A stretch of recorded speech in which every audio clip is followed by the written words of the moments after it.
మీరెప్పుడైనా గమనించారా? మనం గుడికి వెళ్ళినప్పుడు గుడిలో ఉండే విగ్రహాలు రాయితో కానీ, పంచలోహాలతో కానీ చేయబడి ఉంటాయి.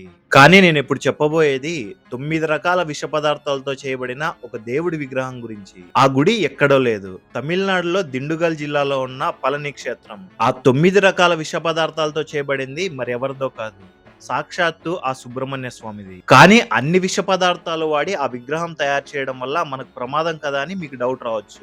అయితే ఆ విష పదార్థాలతో పాటు కొన్ని అమూల్యమైన మూలికలను కూడా అందులో వాడారు. ఈ విగ్రహాన్ని కొన్ని వందల సంవత్సరాల ముందే తయారు చేశారు. అసలు సుబ్రహ్మణ్య స్వామి గుడి ఈ పళని క్షేత్రంలోనే ఎందుకు ఉందో, దాని వెనకున్న ఒక ఇంట్రెస్టింగ్ స్టోరీ ఏంటో ఈ వీడియోలో తెలుసుకుందాం. అంతేకాదు ఈ విగ్రహం వెనకున్న కొన్ని మిస్టీరియస్ సీక్రెట్స్ ని కూడా తెలుసుకుందాం. ఇంకా వీడియోలోకి వెళ్లే ముందు ఈ వీడియోకి ఒక లైక్ చేసి మన ఛానల్ ని సబ్స్క్రైబ్ చేసుకొని సపోర్ట్ చేయండి.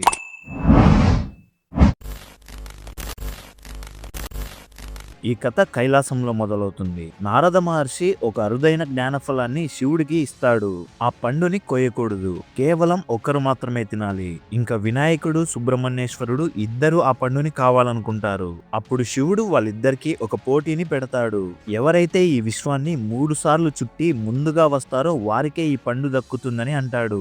ఇంకా ఆలస్యం చేయకుండా సుబ్రహ్మణ్య స్వామి తన వాహనమైన నెమల మీద కూర్చొని బయలుదేరతాడు. కానీ వినాయకుడు తన తల్లిదండ్రుల చుట్టూ ప్రదక్షిణ చేస్తాడు. తన తల్లిదండ్రులే తనకి విశ్వం అని నిరూపించి ఆ పండుని గెలుచుకుంటాడు. ఇంకా సుబ్రహ్మణ్యుడు 3 సార్లు విశ్వం మొత్తం తిరిగి కైలాసానికి చేరుకుంటాడు. కానీ అప్పటికే ఆ పండుని వినాయకుడు గెలుచుకున్నాడని తెలిసి ఎంతో బాధపడతాడు. అయితే ఇది కేవలం ఒక పండు కోసం జరిగిన గొడవ కాదు, అది జ్ఞానానికి సంబంధించిన ఒక పరీక్ష. ఆ తరువాత సుబ్రహ్మణ్యుడు తన ఆభరణాలను ఇంకా రాజభోగాలను అన్నిటినీ విడిచిపెట్టి తన చేతిలో ఒక దండాన్ని మాత్రమే పట్టుకొని కైలాసం నుంచి దక్షిణ దిశగా బయలుదేరతాడు. అలా వచ్చిన సుబ్రహ్మణ్య స్వామి ఒక కొండపైన స్థిరపడతాడు. ఆ ప్రాంతమే పళని క్షేత్రం. ఇక్కడ ఆయన దండాయుధపాణిగా, అంటే సర్వస్వం తెగించిన ఒక సన్యాసిగా వెలిశాడు. కాలాంతరం సుమారు 5000 సంవత్సరాల క్రితం సిద్ధబోగర్ అనే ఒక గొప్ప మహర్షి ఈ కొండపైకి వచ్చాడు. ఆయన 18 మంది సిద్ధుల్లో ఒకరు. బోగర్ కేవలం ఒక యోగి మాత్రమే కాదు, ఆయన ఒక గొప్ప రసాయన శాస్త్రవేత్త. ఆయనకు లోహాలను, మూలికలను మార్చే అద్భుత విద్య తెలుసు. రాబోయే రోజుల్లో మానవులు ఎన్నో రోగాలతో బాధపడతారని ఆయన దివ్య దృష్టి ద్వారా తెలుసుకున్నాడు. అలాంటి రోగాల బారి నుంచి రక్షించేందుకు ఒక అద్భుతాన్ని సృష్టించాలని నిర్ణయించుకున్నాడు. సాధారణంగా ప్రతి గుడిలో ఉండే దేవుడి విగ్రహాలు రాయితో లేదా పంచలోహాలతో చేస్తారు. కానీ సిద్ధబోగర్ మాత్రం నవపాషాణం అనే ప్రక్రియను ఎంచుకున్నాడు. నవ అంటే 9, పాషాణం అంటే విషం. అంటే ఇక్కడ సిద్ధబోగర్ 9 రకాల అత్యంత ప్రమాదకరమైన విష పదార్థాలను సేకరించాడు. ఒక్కొక్క రకమైన విష పదార్థం మనిషిని క్షణాలలో చంపేస్తుంది. కానీ వాటిని ఒక నిర్దిష్ట నిష్పత్తిలో కొన్ని ప్రత్యేకమైన మూలికలతో కలిపినప్పుడు అది ఒక అమృతతుల్యమైన ఔషధంగా మారుతుందని ఆయన నిరూపించారు. ఆ 9 విష పదార్థాల పేర్లు ఇవే: వీరం, పూరం, రసం, జాతీలింగం, తాలకం, మనోశిల, అంజనం, గంధకం ఇంకా శీలజిత్తం. ఇవి ప్రకృతిలో విడివిడిగా ఉన్నప్పుడు ప్రాణాంతకాలు. సిద్ధబోగర్ వైద్యం ప్రకారం వీటన్నిటినీ శుద్ధి చేసి కలిపితే అవి శతాబ్దాల పాటు చెక్కు చెదరని కఠినమైన పదార్థంగా మారతాయి. ఇంకా సిద్ధబోగర్ వేల రకాల మూలికల రసాలను ఉపయోగించి ఈ 9 విష పదార్థాలను బంధించి మురుగన్ విగ్రహానికి రూపకల్పన చేశారు. ఈ విగ్రహాల్ని చెక్కడం ఒక ఎత్తైతే ఆ పదార్థాలన్నిటినీ గడ్డ కట్టేలా చేయడం మరొక ఎత్తు. బోగర్ తన యోగ శక్తితో ఇంకా రసాయన విద్యతో ఆ ద్రవ రూపంలో ఉన్న విశాల విశ్రమాన్ని గట్టిపడేలాగా చేశాడు. ఇక్కడ ఆశ్చర్యకరమైన విషయం ఏమిటంటే ఈ విగ్రహం యొక్క ఉష్ణోగ్రత ఎప్పుడూ స్థిరంగానే ఉంటుంది. బయట వాతావరణం ఎంత వేడిగా ఉన్నా, ఎంత చలిగా ఉన్నా ఆ విగ్రహం మాత్రం విలక్షణమైన స్థితిలోనే ఉంటుంది. ఇది ఇప్పటికీ సైన్స్ కు అందని ఒక మిస్టరీ. పళని క్షేత్రంలో సుబ్రహ్మణ్యుడి విగ్రహానికి చేసే అభిషేకం కేవలం పూజ కాదు, అది ఒక మెడికల్ ట్రీట్మెంట్. విగ్రహం పైన పాలు, పంచామృతం లేదా చందనం పూసినప్పుడు ఆ నవపాషాణ విగ్రహంలోని అణువులు ఆ ద్రవాలతో చర్య జరుపుతాయి. ఆ విగ్రహం నుంచి వచ్చే స్వల్ప పరిణామంలోని ఔషధ గుణాలు ఆ ప్రసాదంలో కలుస్తాయి. అందుకే ఆ అభిషేక తీర్థాన్ని స్వీకరిస్తే మొండి వ్యాధులు సైతం నయమవుతాయని వేల సంవత్సరాలుగా భక్తులు నమ్ముతున్నారు. ఇంకా పళని క్షేత్రంలో ఇచ్చే పంచామృతం ప్రపంచవ్యాప్తంగా ప్రసిద్ధి చెందింది. అరటి పండ్లు, బెల్లం, నెయ్యి, తేనె ఇంకా యాలకులు కలిపి దీనిని తయారు చేస్తారు. ఇందులో ఒక చుక్క నీరు కూడా కలపరు. ఈ పంచామృతం మురుగన్ విగ్రహం పైన అభిషేకం చేసిన తర్వాత దానికి దివ్యమైన శక్తి వస్తుంది.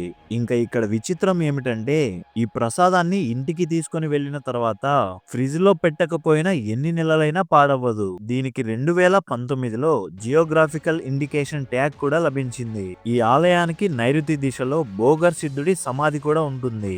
ఆయన విగ్రహాన్ని ప్రతిష్ఠించిన తర్వాత ఆలయం కింద ఉన్న ఒక రహస్య గృహలోకి వెళ్లి ధ్యానంలో ఉండిపోయాడని చెబుతారు. ఎంతో మంది ఆ గుహకు ఇంకా ప్రధాన విగ్రహానికి మధ్య ఒక రహస్య మార్గం ఉందని నమ్ముతారు. ఇప్పటికీ ఎంతో మంది సిద్ధులు ఇంకా యోగులు ఒక సూక్ష్మ రూపంలో బోగర్ సిద్ధుడిని దర్శించుకుంటారని స్థానికులు నమ్ముతారు. అంతేకాదు ఆ క్షేత్రంలో ధ్యానం చేస్తే మనసుకి అద్భుతమైన ప్రశాంతత లభిస్తుంది. పళని కొండను ఎక్కటానికి మొత్తం 690 మెట్లు ఉంటాయి. ఈ ప్రయాణం కేవలం శారీరక శ్రమ కాదు, అది మన అహంకారాన్ని తగ్గించుకొని దైవానికి దగ్గరయ్యే ప్రక్రియ. ఆ కొండపై నుంచి పళని పట్టణం మొత్తం ఒక అద్భుతంగా కనిపిస్తుంది. ఈ క్షేత్రంలో కావడి మోయడం అనేది అత్యంత పవిత్రమైన మొక్కు. ఇడుంబన్ అనే రాక్షసుడు 2 కొండలను కావడిగా మోసుకొని వచ్చిన జ్ఞాపకార్థంగా ఈ సాంప్రదాయం మొదలైంది. భక్తులు పాలు, పన్నీరు లేదా పూలతో అలంకరించిన కావడిని భుజాల మీద వేసుకుని కొన్ని మైళ్ళ దూరం నుంచి నడుచుకుంటూ వస్తారు. మరికొంతమంది భక్తులు తమ నోటికి ఇంకా బుగ్గలకు వెండి శూలాలను గుచ్చుకొని నిశ్శబ్దంగా నడుస్తారు. ఇది వారి గొప్ప భక్తికి నిదర్శనం. తమిళ నెల దాయిలో వచ్చే పుష్య నక్షత్రం రోజున దాయిపూసం బ్రహ్మాండంగా జరుగుతుంది. సుమారు 5 నుంచి 10 లక్షల మంది భక్తులు ఈ సమయంలో పళనిని సందర్శిస్తారు. ఇది మురుగన్ తారకాసురుడిని సంహరించడానికి శక్తివంతమైన వేల్ అనే ఆయుధాన్ని పొందిన రోజు. రంగురంగుల కావడిలు, భజనలు ఇంకా డప్పుల మూతలో పళని క్షేత్రం మొత్తం మారుమోగిపోతుంది. ప్రతిరోజు సాయంత్రం పళని క్షేత్రంలో తంగరథం లేదా బంగారు రథోత్సవం జరుగుతుంది. మురుగన్ విగ్రహాన్ని అద్భుతమైన బంగారు రథం పైన కూర్చోబెట్టి ఆలయ ప్రాకారం చుట్టూ ఊరేగిస్తారు. ఆ బంగారు వెలుగులో మెరిసిపోయే స్వామిని చూడ్డానికి భక్తులు గంటల తరబడి వేచి ఉంటారు. ఈ సేవలో పాల్గొనటం వల్ల అష్టైశ్వర్యాలు లభిస్తాయని భక్తులు నమ్ముతారు. పళనిలో ఉన్న సుబ్రహ్మణ్యుడి విగ్రహం గురించి ఆధునిక శాస్త్రవేత్తలు ఎన్నో పరిశోధనలు చేశారు. ఆ విగ్రహానికి వాడిన రాయి ఈ భూమిపైన లభించే ఏ రాయికి లేదా లోహానికి సరిపోయేలాగా లేదు. ఇంకా 9 విశాల విశ్రమం కాలక్రమేణా క్షీణించకుండా ప్రతి అభిషేకంతో మరింత దృఢంగా మారుతుండడం ఆశ్చర్యకరం. బోగర్ సిద్ధుడు ఆ కాలంలోనే నానో టెక్నాలజీని ఉపయోగించారా అనేది నేటికి ఒక మిస్టరీగానే మిగిలిపోయింది. ఆంధ్ర ఇంకా తెలంగాణ రాష్ట్రాల నుంచి శబరిమలై వెళ్లే ప్రతి భక్తుడు తిరుగు ప్రయాణంలో పళనిని దర్శించుకోవడం ఒక ఆనవాయితీగా మారింది. మన తెలుగు పురాణాల్లో కూడా సుబ్రహ్మణ్య స్వామికి ప్రత్యేక స్థానం ఉంది.